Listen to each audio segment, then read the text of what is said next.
श्रीपाद श्रीवल्लभ चरित्रामृत अध्याय 27 पंचदेव पहाड प्रांतात विरूपाक्षाची भेट. श्रीपादराजं शरणं प्रपद्ये. श्री धर्मगुप्त आणि मी कृष्णेच्या अलीकडील तीरावर पोहोचलो. ती मध्यान्नाची वेळ होती. त्या दिवशी गुरुवार होता. गुरुवारी श्रीपाद प्रभू विविध स्थळी एकेच वेळी भिक्षा स्वीकारीत. असा हा परमपवित्र गुरुवार व त्याची मध्यान्ह वेळा होती. पंचदेव पहाड या स्थळी एक गवताची कुटी बांधावी असा श्रीपाद प्रभूंचा आग्रह होता. ही कुटी एका दिवसातच बांधा असे सुद्धा ते म्हणाले होते, परंतु पंचदेव पहाडाचा तो परिसर आमच्या परिचयाचा नव्हता. कुटी बांधण्यास सोयीस्कर जागा हवी होती. बांधकामाचे साहित्य, गवत, काठ्या, दोऱ्या, पाने इत्यादी काहीच वस्तू आमच्याकडे नव्हत्या. कुटी बांधण्यास हवे असलेले कामगारसुद्धा तेथे नव्हते. पंचदेव पहाड स्थानाचे महत्त्व, कोठे जावे याचा निश्चित विचार मनात नव्हता. या परिसरात आम्ही वाटसरूप्रमाणे इकडे तिकडे फिरत होतो. फिरत फिरत आम्ही एका शेतकऱ्याच्या शेतात गेलो. तेथे तो आपल्या जनावरांसाठी गोशाळेचे निर्माण करीत होता. शेतात एक स्वच्छ जागा, एका उंच ओटा बांधला होता आणि त्यावर शेताच्या मालकासाठी एक गादी बसण्याकरता घालून ठेवली होती. त्या गादीवर बसलेल्या मालकाने आम्हास बोलावून आमचे स्वागत केले आणि आम्हास भोजन दिले. आम्ही भुकेजलेच होतो. शूद्राच्या घरचे भोजन करावे का नाही ही शंका आमच्या मनात क्षणभर डोकावून गेली. तेव्हा त्या शेताचा मालक चिडून म्हणाला, आमची जनावरे चोरून नेऊन दुसऱ्या प्रांतात विकणाऱ्या तुम्हाला शूद्राचे भोजन घ्यावे का नाही अशी विचित्र शंका आली का?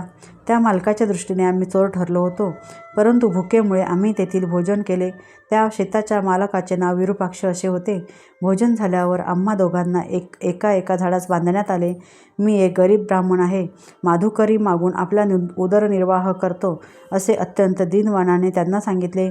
माझ्याकडे धन अजिबात नाही हे सुद्धा पुन्हा सांगितले. यानंतर त्या शेताच्या मालकाचे लोक धर्मगुप्ताकडे धन असेल अशा विचाराने त्यांच्याकडे गेले आणि त्यांच्याकडील असलेले सारे धन हिसकावून घ्यावे अशा विचारात होते.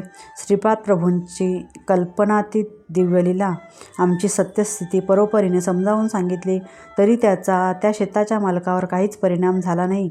त्याच्या आज्ञेनुसार आम्ही बंदिस्त होतो. काय करावे ते सुचत नव्हते. त्याचवेळी एक यात्रेकरूंचा घोळका तांडा तेथे आला.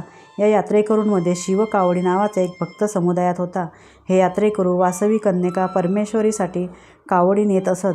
हे भक्तगण त्रिपुंड गंध लावतात, घंटानाद करीत श्री कन्यका परमेश्वरीची स्तुती भरीत गीते गात आपला मार्गक्रमण करतात. गंगेच्या पवित्र जलाची कावड शुभकार्यासाठी किंवा वासवी मातेच्या जयंतीच्या उत्सवासाठी हे भक्तगण वाहून आणतात. या यात्रेकरूमध्ये अजून एक प्रकारचे साधक असतात. त्यांच्या कटीस एक पट्टा बांधलेला असतो. या पट्ट्यामध्ये तलवार, कवच आणि विविध प्रकारची युद्धाची शस्त्रे असतात. या लोकांच्या समुदायास वीरमुष्टी असे नाव आहे. हे लोक नामाचा जयघोष करीत घंटानाद करीत येतात. त्या शेतकऱ्याने आलेल्या यात्रेकरूंना आणि वीरमुष्टी लोकांना भोजन देऊन त्यांचा सत्कार केला. त्यानंतर आम्हास बंधनातून मुक्त करून गोशाळेच्या निर्माण कार्यात मदत करा असा आदेश त्या शेताच्या मालकाने दिला. आम्ही कामास लागलो. सायंकाळी काम संपल्यावर विरूपाक्षाने आम्हास प्रश्न केला, मुष्टीतील मुष्टी, वीरमुष्टी याचा अर्थ काय? आम्हास तो अर्थ माहीत नसल्याने आम्ही शेतकऱ्यास तसे सांगितले. त्या दिवशी सायंकाळचे भोजनसुद्धा त्याने आम्हास दिले. गायीच्या संरक्षणार्थ आम्ही त्या रात्री तेथेच झोपावे असे त्या शेतकऱ्याने आम्हास सांगितले. नंतर तो शेताचा मालक आपल्या सेवेकऱ्याबरोबर हसत खेळत निघून गेला. त्या रात्री आम्ही मध्यरात्रीपर्यंत श्रीपाद प्रभूंचे नामस्मरण आणि दिव्य लीलांचे स्मरण करीत होतो. त्यानंतर आम्हास झोप लागली. सकाळी सूर्याची किरणे अंगावर पडताच घाईघाईने उठून बसलो. आजूबाजूस पाहिले तर तेथे गायी नव्हत्या. आजूबाजूचे शेतकरी येऊन विचारू लागले की ती जागा त्यांनी किती किमतीत विकत घेतली. आम्ही काल घडलेला वृत्तांत त्यांना संपूर्णपणे सांगितला, परंतु त्यांनी आम्हा दोघांना वेळातच काढले. आमच्या मनात एकच प्रश्न सतत घोळत होता, काल पाहिलेले दृश्य खरे का हे आत्ता दिसत असलेले खरे? अशा संभ्रमित अवस्थेत असतानाच एक अपरिचित गृहस्थ आला. त्याने आम्हास विचारले, श्री वासवी कन्यका देवीचा जन्म वैशाख शुद्ध दशमीच्या दिवशी झाला का सप्तमीच्या दिवशी झाला? या प्रश्नास उत्तर देताना श्री धर्मगुप्त म्हणाले, श्री वासवी मातेचा जन्म वैशाख शुद्ध दशमीच्या दिवशी मध्यान्ह समयी झाला. त्या दिवशी शुक्रवार होता. हे उत्तर ऐकून तो अपरिचित गृहस्थ म्हणाला, तुम्ही दोघे वेडे आहात. त्या गृहस्थांनी श्रीपाद प्रभूबद्दल काढलेले उद्गार आम्हास आवडले नाहीत, परंतु कुरुक गड्डीस तात्काळ जाण्यास निघण्याचा विचार करून आम्ही मार्गस्थ झालो.